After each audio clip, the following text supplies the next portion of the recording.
Hi dear friends and subscribers, welcome to this late cricket show today on the Cricket Happening Show. Unfortunately, I had some lot of issues to attend to, so that's the precise reason this show is a bit late today. But as you know, dear friends and subscribers, your host Ram never misses the cricket show. And as you know, this is a daily cricket show that I bring to you all, dear friends and subscribers. As I've already said in my show in the past, and I will continue to do so, that you dear friends and subscribers are the wheels of my cricket show, the Cricket Happening Show. Well, so without further ado, let's get on with this Cricket Happening Show today. Well, on this Cricket Happening Show, yes, there was one match played today, and that was a match which was a real crunch match. It was very important for Sri Lanka to actually win the fourth one-day international in Abu Dhabi, but I know it was a very difficult task. But the fourth one-day international was really a pretty one-sided game, with Sri Lanka being all out for 225 and Pakistan doing it with absolutely no fuss, and in fact having a very convincing victory by 8 wickets, and thus taking the one-day series. Already taken a winning lead in this one-day series now. They already have a 3-1 lead now, with only one more match to go, which would be played in Abu Dhabi. So already the series has already been clinched. So I'll be talking about that. Mohammad Hafeez got on to a very proud record as far as bilateral one-day internationals are concerned, where he equaled the record held by the former Pakistani great batsman Zaheer Abbas, where Zaheer Abbas had scored 3 centuries. Well, Mohammad Hafeez did that to Sri Lanka, where today, once again, he was the architect of the whole show for Pakistan by making a very good strokeful and an aggressive century at that. 3 centuries on the trot for Mohammad Hafeez in this one-day series. I mean, just imagine this. How cricket can treat you. Cricket can take you from abysmal lows that Mohammad Hafeez was in, like in a horror of form, and now he comes here and he hits 3 centuries. He's in his peak form right now. So that's what cricket is. Cricket is a great leveler. It can take you to a high to a low. It can take you to a low to a high, and that's what cricket is all about. Well, so that's one thing that I'm going to talk about. I'll be definitely giving you a report on that particular match which happened today in Abu Dhabi, where Pakistan won the one-day series, and then we are going to look at the Boxing Day Test matches which are coming up. All those matches which are coming up are very important. The one which is coming up, probably right now I'm broadcasting from my cricket studios here. Probably another 45 minutes time, we will be seeing the Melbourne Cricket Ground absolutely agog with activity. Well, before I forget, let me wish all my dear friends and subscribers, whoever are celebrating Christmas, a very Merry Christmas to you, dear friends and subscribers of Cricket Happenings, and also those fans who are watching my Cricket Happening show. Also to them, a Merry Christmas to you all and your families. Well, so one thing that I would like to talk about here, the Boxing Day, is that the Boxing Day is a special day as far as cricket is concerned. We have the first match which is going to be played, which I said, it's just going to start in another 45 minutes time. It's going to be played at the Melbourne Cricket Ground, where Australia is absolutely cock-a-hoop, because they already have a 3-0. They've already taken the Ashes. England are absolutely in the dumps right now. Graham Swan has announced his retirement, so that is going to be something different. Monty Pallister would have to actually take the full burden as far as spin is concerned, and well, we are going to have to see what is the difference it is going to make to England, but whether England can have a change of fortune on Boxing Day, where they take on Australia in the 4th test here at the Melbourne Cricket Ground.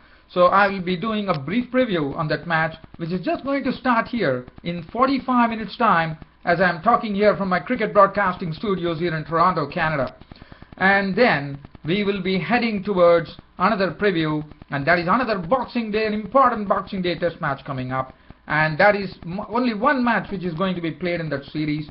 It is called the Sunfoil Cricket Series, where India take on South Africa at the Kingsmead in Durban. And as you know, there are only going to be 2 test matches. The first match ended in a very big draw, as you would remember. It was a very close match. In the end, South Africa eking out a draw and just missing the target by 8 runs. Well, we are going to have the Boxing Day test matches. Test match which is going to be starting on Boxing Day, and that is going to be the second test match between India and South Africa, where I mean, I'm just going to do a preview of that, but it is essential for both the teams to get a victory. Otherwise, the series would be a drawn test series. Now, that is something that I will be talking about, and then and also one thing, when I'm talking about the India South Africa, I would just like to give you some news here, cricket fans. I know you might all know about it, but I thought it is my duty to tell you that Jack Scalise, one of the great batsmen who has served South African cricket for 18 years, has decided that he is going to hang up as far as test cricket is concerned. So you're going to see Jack Scalise in full colours in South Africa for the last time here in a test match at the Kingsmead in Durban. And the reason that he has given that he is going to say goodbye to test matches is for the simple fact that he wants to prepare himself and represent South Africa in the 2015 World Cup in Australia and New Zealand. And then there's one more Boxing Day match which is coming up, but for a change, this is not a test match, it is a one-day international. It's the start of the one-day series, where, as you know, West Indies are absolutely crippled. They are taking on New Zealand after New Zealand swamped them 2-0 in the 3-match series, and now this is going to be a different ball game altogether. But let me tell you, looking at the West Indies, one feels very sorry for them. They are carrying a lot of injuries. All the big names are missing. No Marlon Samuels, no Kieron Pollard, there is no Kemar Roach. So there, Chris Gayle. Well, how can one forget about Chris Gayle, who is just a specialist as far as one-day cricket is concerned? And West Indies, according to me, are absolutely crippled. They are clashing in the first one-day international in Auckland on Boxing Day, and well, it's something that really one feels very sorry for West Indies. West Indies are really not doing well. They are absolutely in the dumps right now. And for New Zealand, for them, they are going to be strengthened because they have their recall for Jesse Ryder, who is back, and Jesse Ryder is already in some good form, and that is going to really strengthen this batting lineup. Not only that, they also have Martin Guptill, who is back into the New Zealand squad. So that is going to be pretty interesting. And New Zealand are absolutely on a high right now after having beaten West Indies 2-0. So, well, this is what we are going to talk about. This was a brief summary of what is going to come on this cricket show. Now let's first get on to the fourth one-day international between Pakistan and Sri Lanka, which was very important for Sri Lanka to win, but unfortunately that didn't happen. But Sri Lanka were the ones who actually won the toss here at the Sheikh Zayed Stadium here in Abu Dhabi, and chose to bat first. As I said in the previous cricket happening show, as you would remember, whichever dear friends and subscribers who have been really loyal to my cricket show and following cricket in a big way would really remember my words that Angelo Matthews, every time he has won the toss, he has inserted Pakistan in. But today he might have thought about the factor that even though he was thinking about the due factor, that is not something which has been materializing in Abu Dhabi. He decided that he is going to bat first. So Sri Lanka batted first, and as I said, I'm short of time, so it is going to be a brief summary. Well, as far as Sri Lanka is concerned, only one thing that I will say, that today they have two debutants in this one-day international match, and the two debutants who made their debut were, one was Ashan Priyanjan, absolutely impressive. I'll be talking about him. And also we had KDK Vittanage of Sri Lanka, who actually made his debut. So both the debutants actually, I thought played well, but Ashan Priyanjan is the one that I'm going to talk about. So let's begin with the report here. As far as Pakistan were concerned, Sri Lanka were concerned, Sri Lanka had a very bad start. Umar Gul was the man who really rocked the boat of the Sri Lankans and reduced them to a total of 36 for 3 in 8 overs. Just look at what Umar Gul did. First he picked up the wicket of Kushal Perera. Kushal Perera flashing the ball outside his off stump, hitting it into Misbah-ul Haq's hands. He was gone for 8. The next to go was a superb wicket from Umar Gul.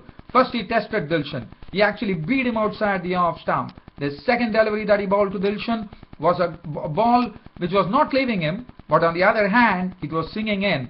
But Tilakana Dilshan had absolutely no idea. Probably he thought the ball is going to swerve away. Dilshan shouldered arms. The ball went and crashed into the stumps. Dilshan gone. Clean bowled Umar Gul for 8. After that, Dinesh Chandimal was a victim, caught by misball, hug of the bowling Umar Gul for 5. Umar Gul had taken 3 wickets and Sri Lanka were tottering at 36 for 3. That is the time it was Kumar Sangakkara, the veteran at the crease, was joined in as Ashan Priyanjan, who was making his debut, walked in to join Kumar Sangakkara. 36 for 3, things were looking absolutely in real strife for Sri Lanka. But Ashan Priyanjan came in, playing in his first one-day international, tall, hefty, having good shoulders, looking pretty well built as far as a batsman is concerned, and he's tall also, so basically has a good reach to play the spinners too. And what was good about Ashan Priyanjan was absolutely showing absolutely no signs of nerves in his first match. Started in a very nice fashion. In fact, hitting Umar Gul for three fours in one particular over.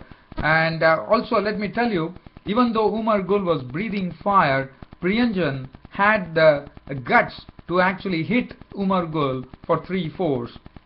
Not only that, the feature of Ashan Priyanjan's batting was his cutting. He was cutting beautifully. He was pulling beautifully.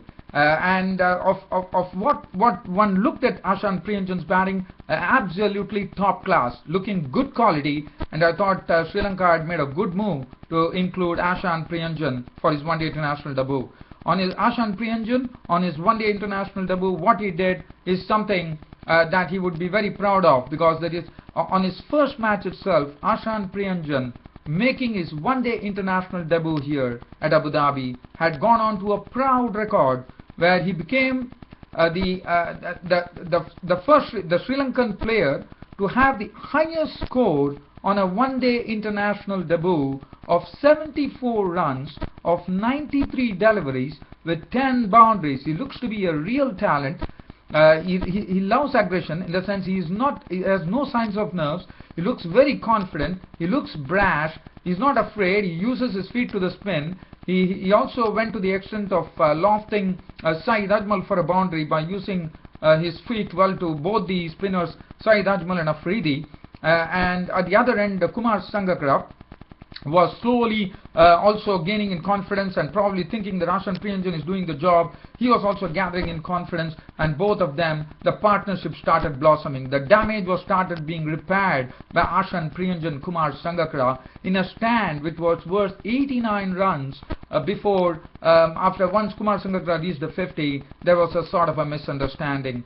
In fact, it was Ashan Priyanjan who had actually played the ball. Kumar Sangakkara was the one who played the ball, but Kumar Sangakkara, I thought, was still watching the ball. He saw his partner Ashan Priyanjan halfway up the crease, and then but what Kumar Sangakkara did, he sacrificed his wicket. He started running towards the danger end, but by the time he reached, it was Anwar Ali. Now, one thing that I would like to talk about here about Pakistan is that the Pakistan, not only the batting and bowling has been good, even the fielding came to the fore today, as Anwar Ali really shown himself by actually picking the ball and running out, relayed the ball to Shahid Afridi, who took off the bail. So he was gone for 51 of 78 balls with 3 fours, and Sri Lanka looked a bit respectable there at 125 for 4.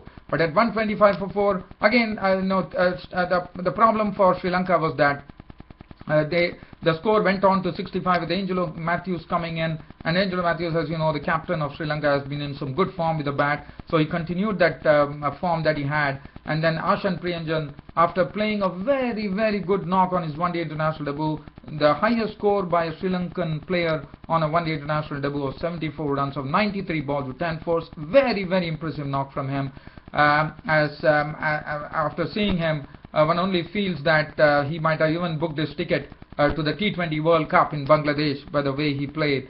And Junaid Khan was the man who dismissed him, as he clean bowled him for 74, and the score became 165 for 5. After that, there's nothing to really talk about. After that, there was a similar, once again there was a collapse, as the spinners Saeed Ajmal came in and started picking up wickets. First he picked up the wicket of Angelo Matthews, who was LBW for 38 of 46 balls, 2 fours and 1 6. Kulashekara got a beautiful delivery. In fact, Kulashekara was caught and bowled by Saeed Ajmal for 1. Then Vitanage was making his debut, impressed in a not in a big manner, but at least briefly briefly entertained with a knock of 27 with 26 balls with 4 fours. Senanaike's delivery is something that one has to talk about. Probably one should see that YouTube dismissal, how Saeed Ajmal actually dismissed Senanaike. It was a real classic delivery from Saeed Ajmal, which actually was tossed up. Senanaike was in the forward defense. It went through the bat and pad gap and went on to hit the stumps, and he was gone for a blob of the very first ball he faced. And then finally 225 all out was the final tally for Pakistan. For Sri Lanka. Bowling makes a very, very happy reading for Pakistan. Junaid Khan, 9 overs, no maiden, 242. Umar Gul, who rocked the board of the Sri Lankans with the 3 wickets, 7 overs, 1 maiden, 3 for 37 for him. Shahid Afridi, none for 37. Bilawal Bhatti looked impressive today, was economical, on the money, 7 overs, 1 maiden, none for 23. Ajmal was the wicket taker, successful wicket taker, 9.5 overs, 1 maiden, 39 runs and 4 wickets. A picture of economy too. Mohammad Hafeez, 9 overs, no maiden, none, 46. Now let's look at what Pakistan did. So as far as Pakistan are concerned, for Pakistan, they started off well. Shahjeel Khan and Ahmed Shahzad is looking very, very impressive. The more I see of Ahmed Shahzad, they had a very good, not a very good start, they had just a decent start before Angelo Matthews disturbed the timber of Shahjeel Khan when he clean bowled him for 13 of 16 balls with 2 fours. But Ahmed Shahzad was very, very impressive in his knock of 44 of 56 balls with 5 fours. He banged a lot of boundaries, well, let me tell you, he's playing with some utmost confidence right now, Ahmed Shahzad. And Ahmed Shahzad, I think he's a real wonderful stroke maker. One of the strokes that he played coming onto the front foot and pulling the delivery from Lakmal for a boundary, it really gave glimpses of the former Australian captain, and who is now actually commentating on the Big Bash League which is going on in Australia, Ricky Ponting, who actually played the pull shot of the front foot, and Ahmed Shahzad did that exactly, and I think he is looking to be a real talent here. He made 44, 56 balls with 5 fours, but the icing on the cake as far as Pakistan were concerned was given by Mohammad Hafeez, and what a knock. As I said in the earlier piece, that Mohammad Hafeez went on to score his 3rd consecutive century in this one-day international series, thus equaling the record held by Zaheer Abbas. And what a knock it was. It was full of aggression, it was full of good timing, good use of the feet to the spinners, depositing them for sixes, and also hitting 12 boundaries. And Mohammad Hafeez, another person who also hit Lasith Malinga for a 6. He also pulled Lasith Malinga for a boundary. And let me tell you, Mohammad Hafeez was absolutely in his element. He carried on after Ahmed Shahzad was out. Mohammad Hafeez and Shoaib Maqsood took the Pakistan to victory with a unbeaten 111 run stand, 3rd wicket stand of 126 runs. I think it was 111 run partnership, and that was it. Mohammad Hafeez was not out on 113, picking up the man of the match of 119 deliveries with 12 fours and 2 sixes. Shoaib Maqsood was impressive. Initially he was a bit slow to begin with, but later on gathered some pace and started hitting some boundaries. He finished on an unbeaten 46 of 56 balls with 4 fours and 1 6, 226 for 2. Pakistan winning the series 3-1, but there is one more to go. As I said, that's going to be a mere formality, which is going to be played at Abu Dhabi on 27th of December. Now let's look at the bowling figures as far as Pakistan and Sri Lanka are concerned. Now Lasith Malinga, according to me, absolutely in the horrors. One would have never seen Lasith Malinga getting pasted like this, and in this one-day international series, it looks like Lasith Malinga is absolutely over the hill. Because what has happened is the Pakistani batsmen have really pasted him to all parts of the ground. 7 overs, no maiden, none for 40 for Lasith Malinga, which is a very unusual bowling figures for him. Kulashekara 4 overs, none for 28, 9 overs for 49, 1 wicket for Lakmal. Matthews 1 for 15, was very economical. Senanaike none for 49. I'm not going to go into those details as I have to just cover something else. Let's look at the Boxing Day. Is that the Boxing Day test match coming up today? Now I have another 30 minutes to go before England take on Australia in the 4th test match of the Commonwealth Ashes Test Series, which is going to be played at the Melbourne Cricket Ground. Australia versus England, 4th test. As you know, for England, Graham Swan has already left the scene, so there is no Graham Swan in the pitch. Graham Swan in the team. Monty Panesar would be taking the responsibility the spin as far as spin is concerned. And the other change that is which is going to be there is that probably Johnny Bairstow is the wicketkeeper, is going to take the place of Matt Pryor, considering the fact that Matt Pryor has not been able to score a lot of runs because of his lack of consistency. Australia, well, absolutely, as I said, they are absolutely cock-a-hoop. It's Christmas. One has to only see whether England are going to get a change of luck after, if at all, Santa Claus is going to pour some luck to England so that they could upset the apple cart of Australia now. Well, so as far as that is as far as the MCG test is concerned. As far as India and South Africa is concerned, the Boxing Day test match, the only significance, as I said, the pitch is looking brown, it is looking dry, probably it is going to help spin. I'm told the forecast is going to be very sunny and hot. Probably rain is predicted as far as Sunday is concerned. And for South Africa, Jack Scalise, the very important or very significant thing that is going to happen for South Africa is that all eyes will be on one man, a man who has done immense service to South African cricket as an all-rounder. As a batsman, he has scored tons of runs. He has got 18 years of experience in South Africa. In fact, he has played for South Africa for 18 years. He has been a perfect role model as far as tests are concerned for youngsters. Jack Scalise, tons of runs. Now, Jack Scalise is one person who is going to be playing his last test match here in South African ground. In a sense, this is going to be his last test match of his career. He would be hanging up his boots as far as test cricket is concerned, and he would be concentrating probably on one-day internationals so that he can qualify. I mean, he can be fit for the 2015 World Cup in Australia and New Zealand. And so that is the most significant part. And also as a bowler, he has played his part. He has taken lots of wickets. In fact, he's just away from, I think it's 200 or 300. I'm just trying to check what it is. Probably, I think he has either it's 200 or 300. I'm not really sure about it. But all in all, it looks to be a wonderful test match which is coming up ahead of us tomorrow on Boxing Day between India and South Africa at Kingsmead in Durban. And then, as I said, West Indies take on New Zealand at Eden Park in Auckland, where there are some light showers forecast. For New Zealand, they have, one day is different, but for West Indies, one feels very sorry. As I said, they are really crippled with lots of injuries. All the main batsmen are out. There is no Chris Gayle, there is no Kieron Pollard, there is no Kemar Roche, as you know, and there is no Marlon Samuels who has returned home. So one feels sorry for the West Indies side, but all I can hope is that Dwayne Bravo is the captain, so he might be someone who could really provide a sort of some motivation to the West Indies players here. But other than that, I think it's going to be pretty tough for West Indies.